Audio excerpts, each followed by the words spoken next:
my name's Olive. I'm Abdullah. And I'm Isla.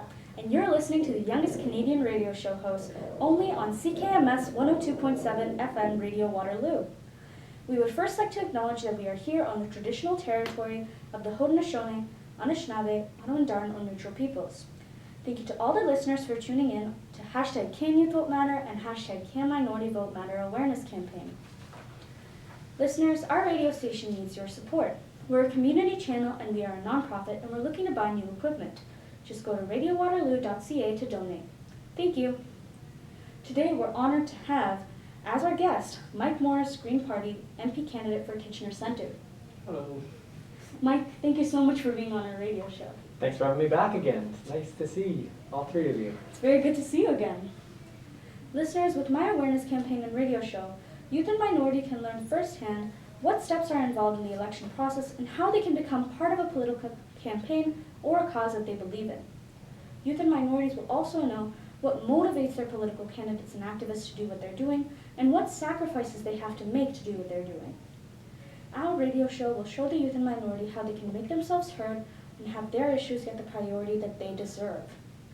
Millennials and Gen Z today are the biggest voting group in Canada. And youth, listen up.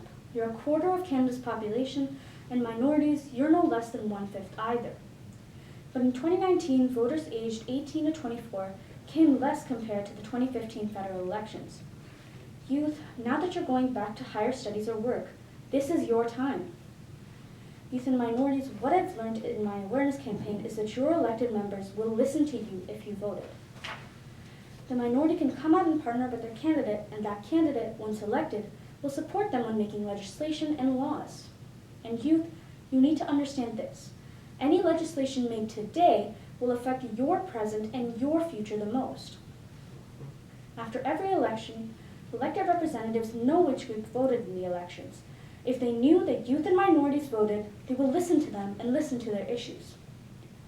Youth and minorities, according to statistics, voter turnout varies across age groups and is worse among young voters, a gap that has widened since the 1990s.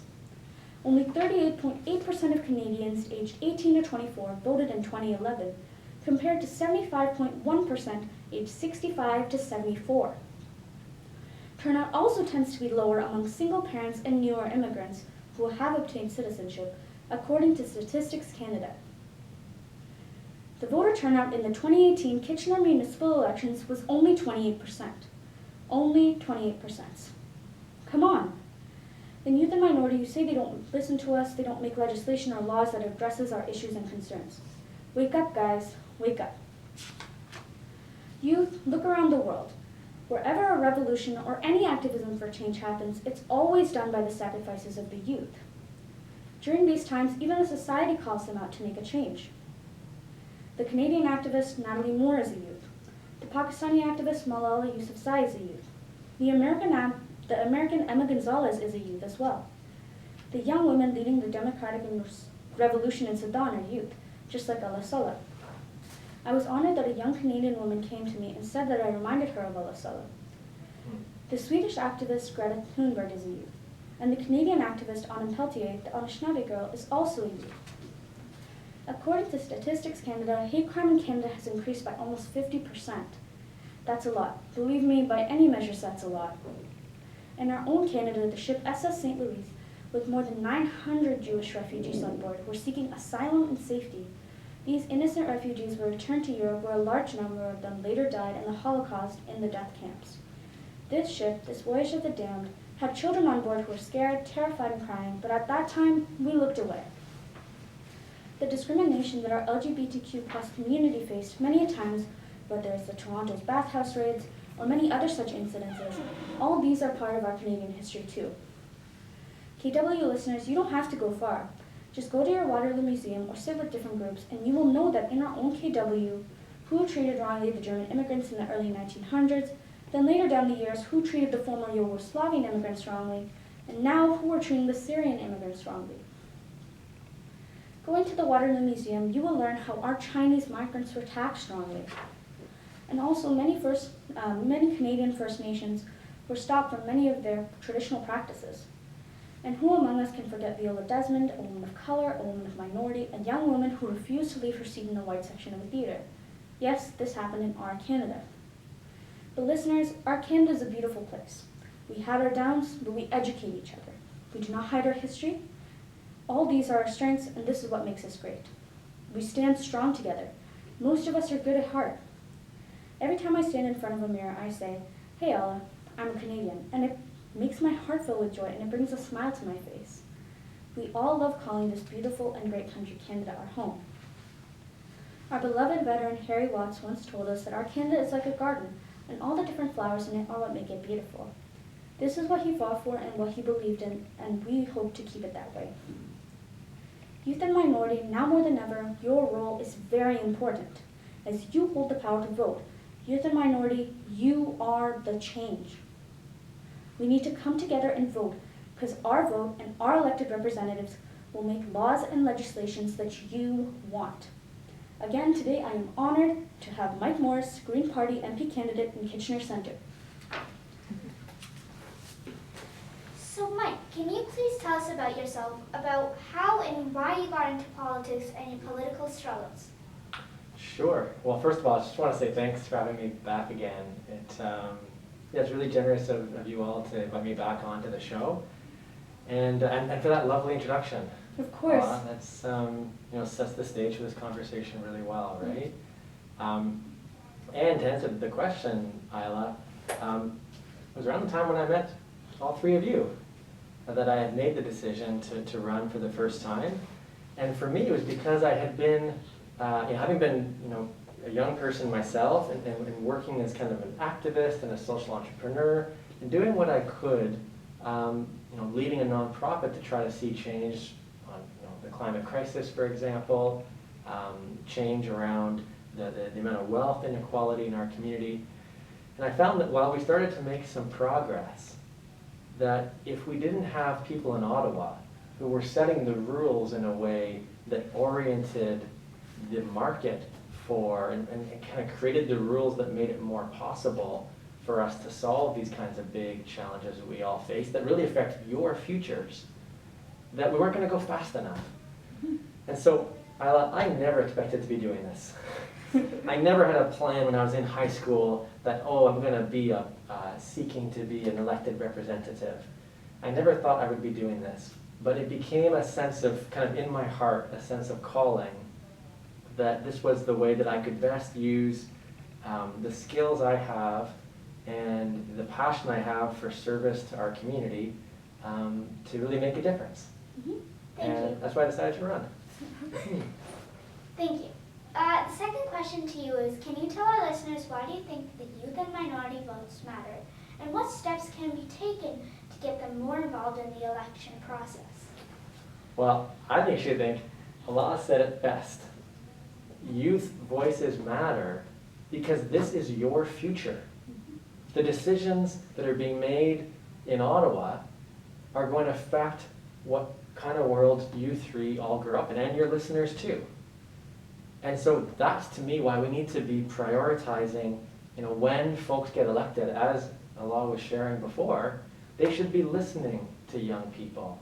And then even more, we need to ensure that Black, Indigenous, and racialized young people who face additional systemic barriers to participation in our democracy, we need to ensure that elected officials are working to address those systemic barriers to make it easier for those racialized young people to have greater access, which actually is part of what you're doing with this. It's what's so special about not just the three of you, but the work you're doing every day. I feel it's overcoming some of those systemic barriers by saying, you know what, we're not going to just wait for the elected people to do their job. You're kind of doing it yourselves, and I think that's really important. Thank you very much. Mike, for all youth, affordable education matters. Where do you stand on that? Yes, Abdullah, affordable education does matter. Where I stand is that every young person should have access to the highest quality education.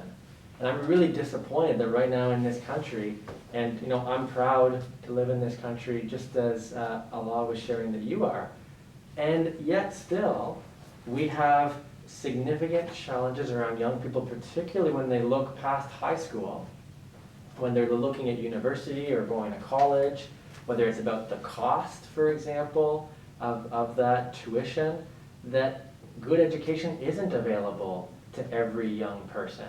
That young person might have to make some difficult choices based on their ability to pay.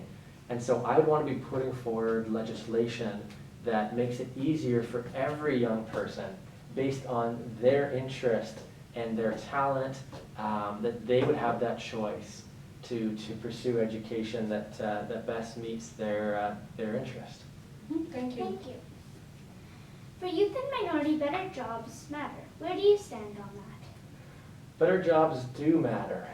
And certainly what I would want to hope for, it actually relates to, Abdullah, your question, because Isla, better jobs start with that good education, right? Particularly for a young person who might be thinking about, I know when I was in high school myself and started to fill out the different questionnaires that had me plot out what kind of job I might want to get into when I was in the workforce.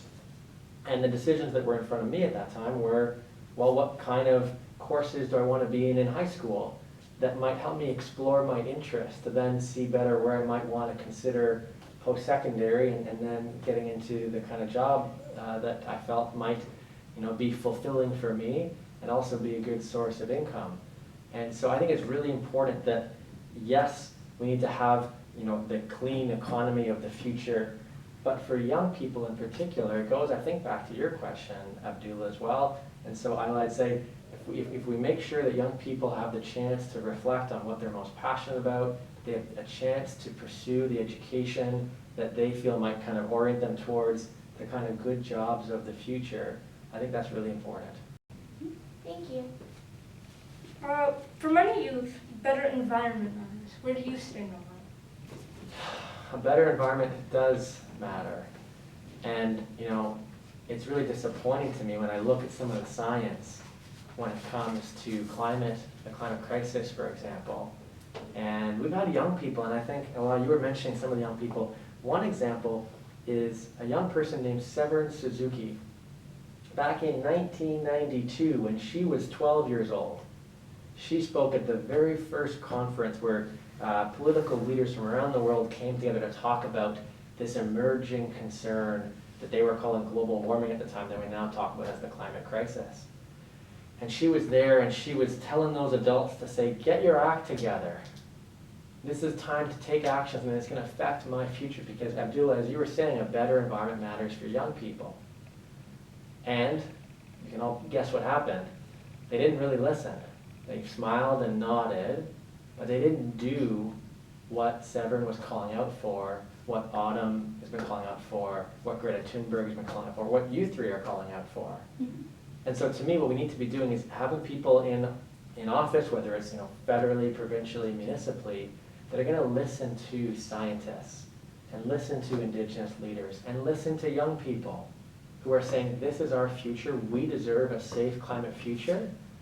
Don't give me falsehoods, don't be name calling, just go and make sure that you're putting in place legislation to make sure there's a safe climate future for us. Thank you. Mike, for youth and minority, affordable housing matters. Where do you stand on that? For all people in our community, and certainly for young people, certainly for Black, Indigenous, and racialized, every single person in our community, I would say not only, Isla, do they deserve affordable housing, but every person deserves dignified housing, good quality. So, there's some people in our community whose home might be affordable, but there's mold. And their landlord is not really going to do much about that mold because they know they're in one of very, very, very few affordable housing options. And that's not okay. And often, it's the case that there are often then, those are families where they're underhoused. So what I mean by that is they might only have a 2-bedroom apartment, but it's a family with 3 or 4 kids, young people. And there's not enough space because there's not enough affordable housing in our community. So I would want to be working to make sure there is good, quality, dignified, affordable housing for everyone in our community. Thank you. Mike, if youth and minority would like to get in touch with you, how can they do that? Well, you three are all pretty good at that. Let's give everyone else your tricks. It's pretty simple. The number one way is by email. So my email address is mike@mikemorrice.ca. And so any young person can feel free to get in touch there. That's probably one of the best ways. Social media is another option. They can reach out over Facebook, for example, have a parent potentially reach out over Facebook to get in touch. Because I think, again, these kinds of conversations are so important. So I want to make sure, recognizing there are, as I mentioned before, there are systemic barriers that make it more difficult for a young person, for a Black or an Indigenous or a racialized young person, to make sure they have access to their democracy. And so, Abdul, I really appreciate the question so that more people know that this is so important to be reaching out to people like myself who are candidates, who are seeking to be representing communities across the country, and also those who've been elected. And in my case, email is probably the best way to go. Thank you.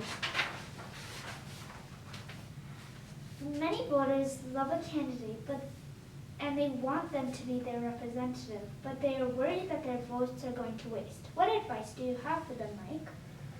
Isla, this is such a big concern, and you're picking up on something that's so important for us to talk about, which is in Canada right now, we have a system where you have to have the most votes in a group of 100,000 people. It's a riding, right? And so unless a particular candidate gets the most votes in that group, they're not going to be elected. And so if someone comes in third or fourth place, Isla, as you're saying, is often considered that might be a wasted vote. So there's a few pieces of advice I have for young people who are concerned about this. One is to call out for something better. We need systemic change. And an example here is what's called electoral reform, where we could move to a system like in New Zealand, for example, where every single vote does count. There's no such thing as a wasted vote in New Zealand. Every single vote counts to add up to proportionally having each voice heard and represented in their government.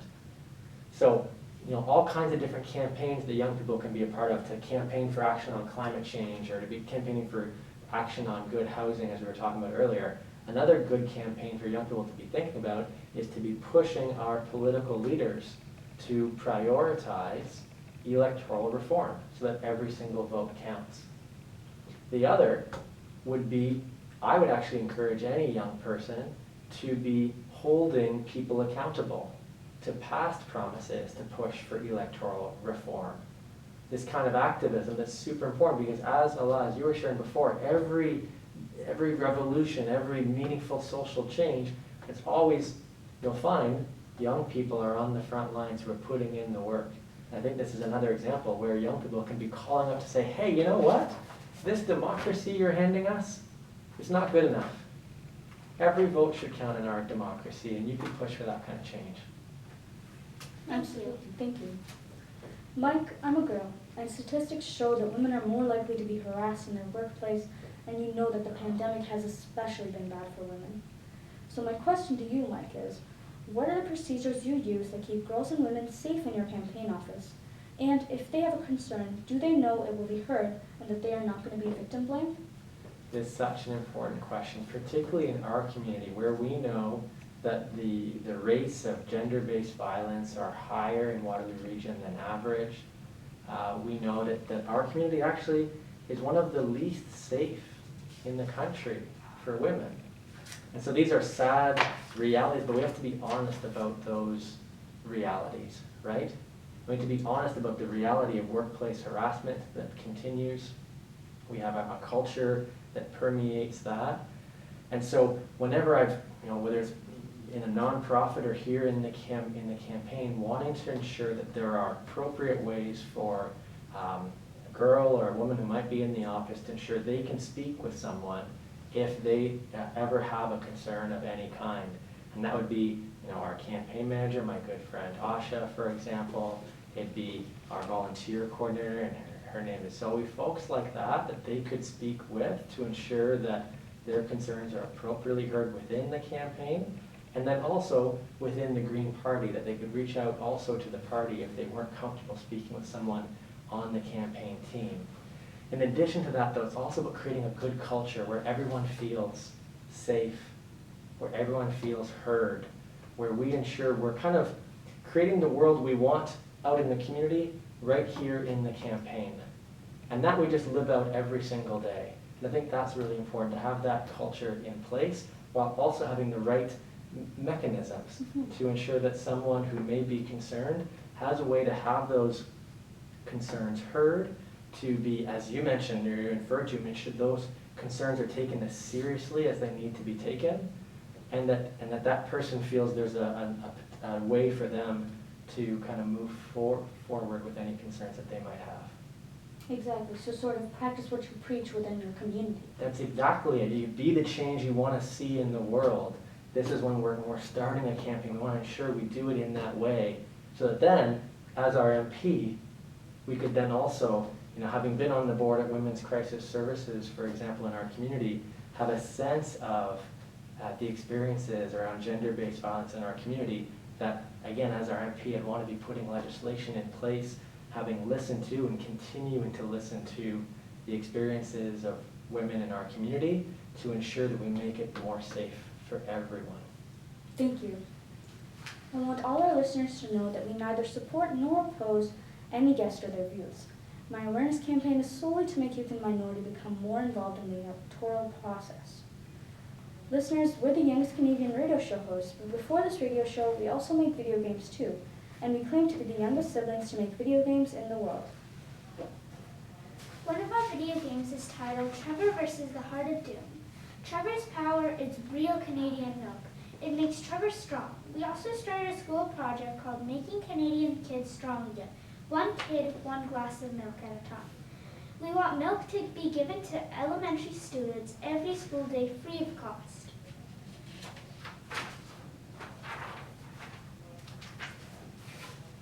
Hey guys, it's Abdullah here. With our video games, we also create a lot of characters. You can buy our character t-shirts. The money we raise will also help us in making our community strong again, especially for the kids.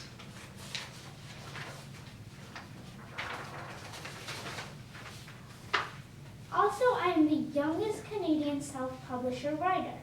We published our first 4 comics. Our comic titles are The Space Force Saves the Moon, a story where the children are separated from their parents and taken to the moon and how they are reunited.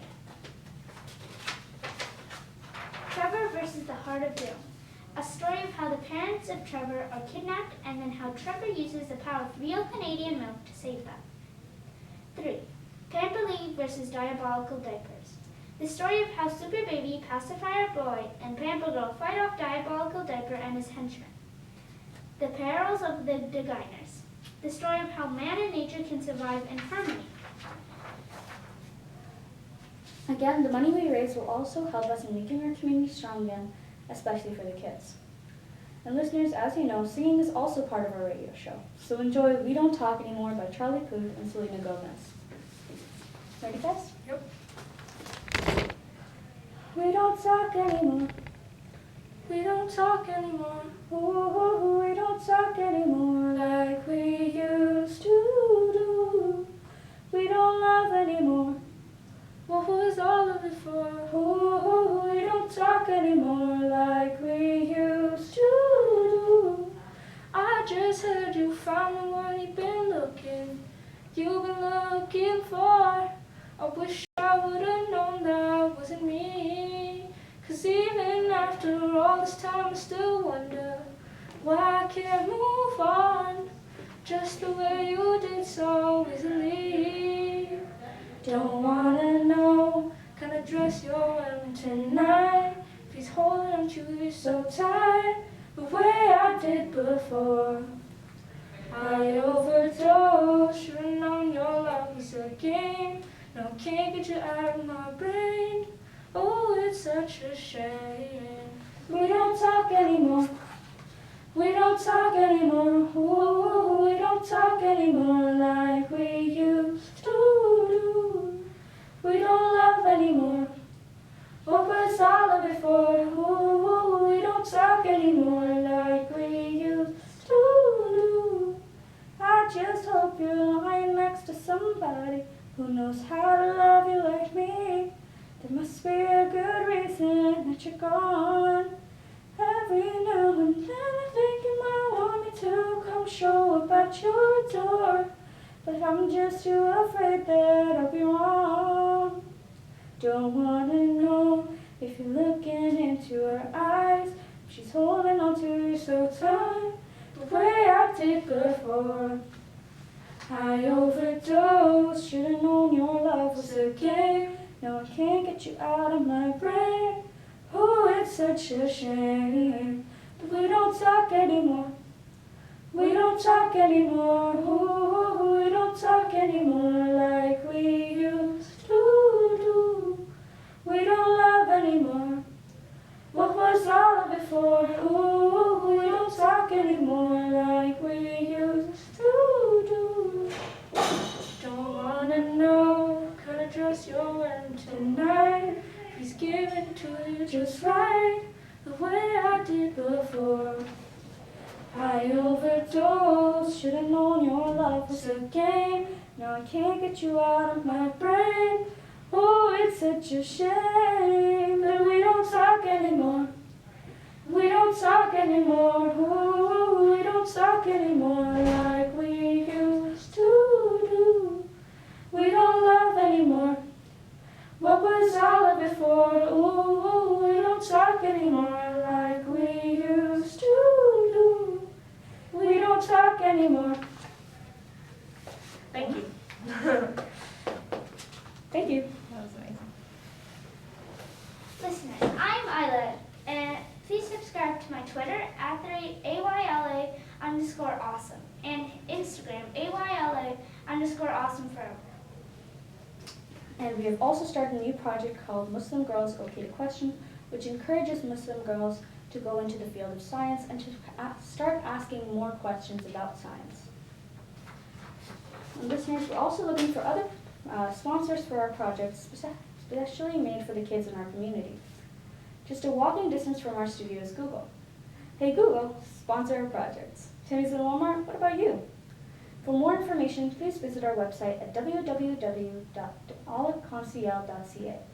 And Alaconseil is spelled AALAACONSEIL. Youth and Minority, let us know what's important to you so we can share it here. You can text us at 519-781-5608 or email us at ourchildrenmatter@alaconseil.ca. Again, thank you, Mike. And can you repeat where you can contact you? The best way to contact me is through my email. It'd be Mike, it's spelled M-I-K-E, at Mike Morrice, MIKEMORRICE.ca. And is there anything else you would like to add here? Yes, also on Instagram, I forgot to mention. You can find me on Instagram also. It's Morrice Mike is my handle. It's spelled the same way, Morrice Mike on Instagram too. Thank you. Thank you, Mike, and thank you all for tuning in. Don't forget to catch us next week, same time, same channel. CKMS 102.7 FM Radio Waterloo. Remember, #CanYouthVoteMatter and #CanMinorityVoteMatter. Have a great day.